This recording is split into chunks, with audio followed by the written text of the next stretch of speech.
Let's try something. Let's take one of the world's most ancient stories and treat it not as a myth, but as a kind of historical record. Like we're investigating a crime scene. A single catastrophic event that was so huge, its memory is still encoded in myths all over the world. And our first piece of evidence? It isn't a scroll or a tablet. It's a place, a very real mountain. I mean, what if all those stories you've heard, from the Greeks, the Sumerians, the ancient Hebrews, what if they weren't just separate, made-up mythologies? What if all these cultures, many of whom never even met, were all trying to describe the same world-shattering event from their own point of view? That's the rabbit hole we're going down today. So our investigation doesn't start in some mythological fairyland. It starts with a pin on a map. Chapter 1 takes us to the real-world geographical anchor for this entire story, Mount Hermon. And I want to be super clear here. This isn't like Mount Olympus. Mount Hermon is a real place. You can pull it up on Google Maps right now. It sits right on the border of modern-day Syria and Lebanon.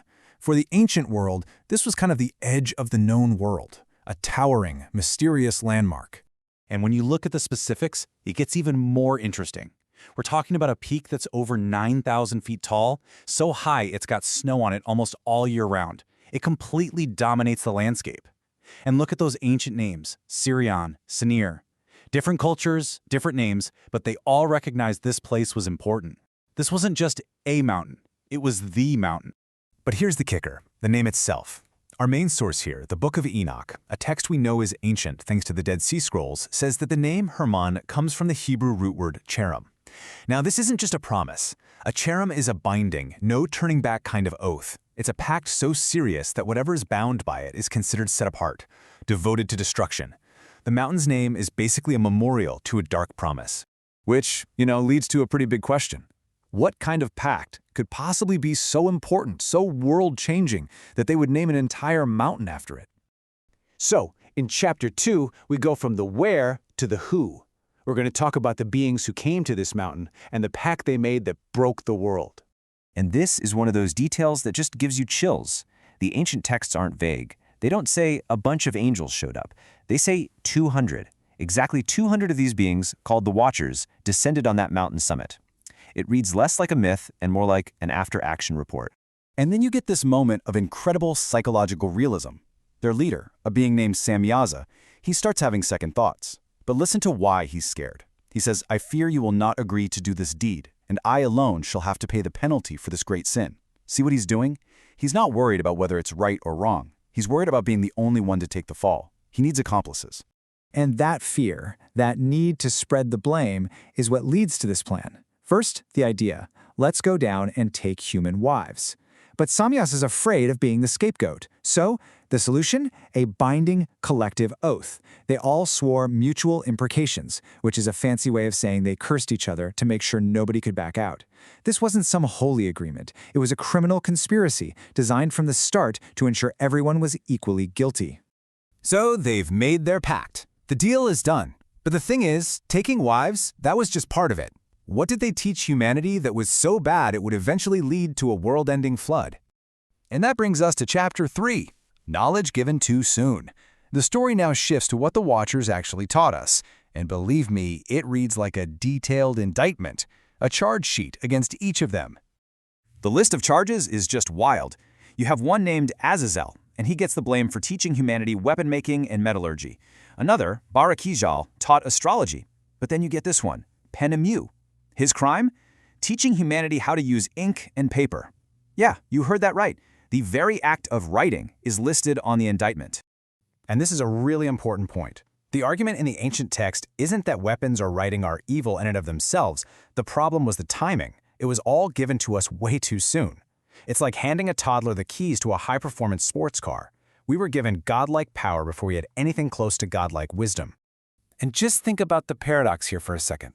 The very book that tells us this story, the Book of Enoch, is basically condemning the technology that was used to create it. The argument seems to be that writing creates a kind of false certainty, locking testimony down in a way that speech doesn't. It's a pretty mind-bending critique of the written word, from inside a written word. So, you've handed a species incredible technology without the moral framework to control it. What happens next? What were the immediate, catastrophic consequences of this gift? Well, Chapter 4 gets into the ugly details of the consequences. This is where the story just explodes, describing a world that became so corrupt, so violent, that a divine hard reset was seen as the only way out. And you've almost definitely heard the most famous piece of this story, probably without realizing it. It's right there in the Bible, a few pages in Genesis chapter 6. It's this weird, cryptic passage about these mysterious sons of God who intermarry with human women, and their children are the Nephilim, these legendary giants and heroes of old. For centuries, people have argued about who these sons of God were.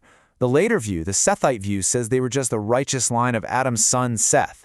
But the much, much older view, the one that was dominant back then and is supported by discoveries like the Dead Sea Scrolls, is that these were divine beings. They were the very same watchers from the Book of Enoch. And the results were a total disaster. You had these hybrid offspring, the Nephilim, filling the earth. All that forbidden knowledge led to corruption and violence on a scale we can't even imagine. So the response was a global flood to wipe the slate clean. And what about the Watchers who started it all? They were apprehended and imprisoned. And the New Testament is incredibly specific about where they were imprisoned. The author of the book of 2 Peter uses this one very unique Greek word, tartarosos. He cast them into Tartarus. That's not a generic word for hell. In Greek mythology, Tartarus is the specific prison of the defeated Titans. The author is deliberately connecting the Hebrew tradition of the fallen Watchers to the Greek tradition of the fallen Titans. Which brings us to the biggest question yet. If this story is so deeply rooted in the geography and the language of the ancient Middle East, why does it sound so darn familiar? Why do we hear echoes of this exact same story all over the world?